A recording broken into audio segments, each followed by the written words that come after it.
అరే ఎందుకు రా ఇలా పరిగెట్టుకొస్తా? ఆ రోజు పనిస్తానని మనోళ్ళందరినీ తీసుకెళ్లారు కదా, వాళ్ళంతా స్మగ్లింగ్ చేస్తున్నారని లాక్కెళ్లి లోపల పెట్టారు. రే ఏమంటున్నారా? ఆ రోజు అర్జున్ సారే కదా తీసుకెళ్లారు. ఈ విషయం ఆయనకి చెప్పారా? స్టేషన్ పోయే వస్తున్నానక్క, ఆయన 2 రోజులు లీవ్ అని నన్ను పంపించేశారు. ఆ మరణాడే మన ఏరియాలో కొన్ని సంఘటనలు జరగడం ప్రారంభమయ్యాయి. అందరూ జాగ్రత్తగా వినండి. ఈ రోజు నుంచి మార్కెట్లో ఉన్న షాపులన్నీ రెవెన్యూవే. నెల నెల మాకు రావాల్సిన మామూళ్లు కరెక్ట్ గా ఇస్తే ఈ మార్కెట్ లో షాపులు ఉంటాయి. మారియే వెళ్ళిపోయాడు, మీరెవరు మా దగ్గర వసూలు చేయడానికి? అంతే కదా, ఇవ్వడం అంతా కుదరదు. అర్జున్ సార్ తెలిస్తే ఏమవుతుందో తెలుసా?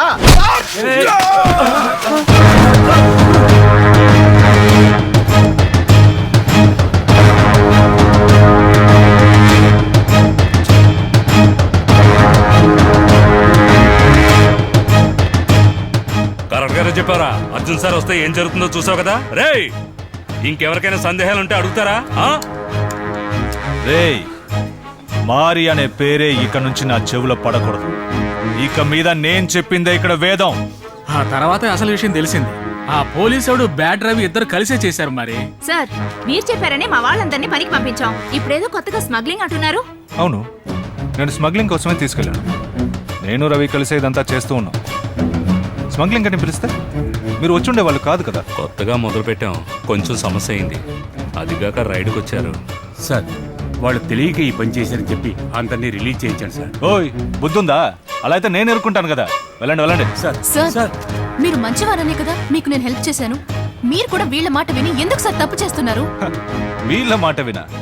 అసలు ఈ ప్లాన్ అంతా నాదే. మారిని ఎందుకు అరెస్ట్ చేయించామో తెలుసా? ఆడి ప్లేసులకు మేమిద్దరం వద్దామని.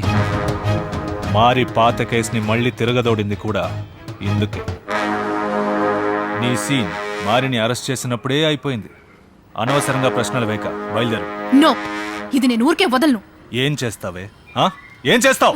సార్ మీరు చాలా తప్పు చేస్తున్నారు. ఏ హనుమంతు, వీళ్ళని ఇక్కడి నుంచి పంపించాయి. సార్ ఏంటి అలా చూస్తున్నావు? పాపం సార్, ఏదో చేసి బయట తీసుకొద్దాం సార్. రేయ్, మూసుకొని చెప్పింది మాత్రం చెయ్యి. ఇక అందరూ బయలుదేరండి.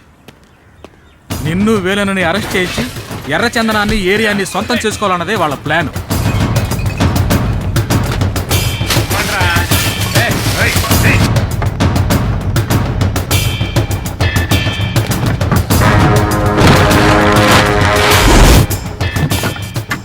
పావురాలు రేసు టోర్నమెంట్లన్నీ ఆ బర్డ్ రవి కంట్రోల్ పోయినాయి. మరి వాడు అక్రమాలకు అంతే లేకుండా పోయింది. ఒక పద్ధతే లేదు. అన్నీ వాడికి అనుకూలంగా చేసుకుంటున్నాడు. సోగ్గాళ్లలో సగం మంది పందానికి రావడమే మానేశారు.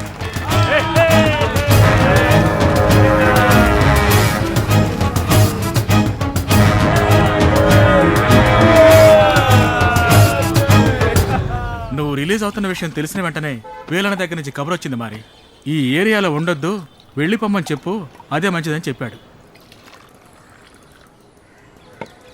వెళ్ళిపోదాం. ఏంటి మరి అలా అన్నావు? మరి ఇంకేమనమంటావు? వేలన్నే వెళ్ళిపోమని చెప్పిన తర్వాత ఇక మనకు అక్కడ ఎవరున్నారు? మనం అక్కడికి వెళ్ళి ఏం చేస్తాం చెప్పు? వెళ్ళి పౌరాలను తీసుకొచ్చేయండి. వెళ్ళండి, బయలుదేరండి. సన్నాసి, చెప్పింది విన్నావుగా. బండి తీసుకొని సామాను మొత్తం వేసుకొని రా. ఇక మేము ఆ ఏరియాకి రాము.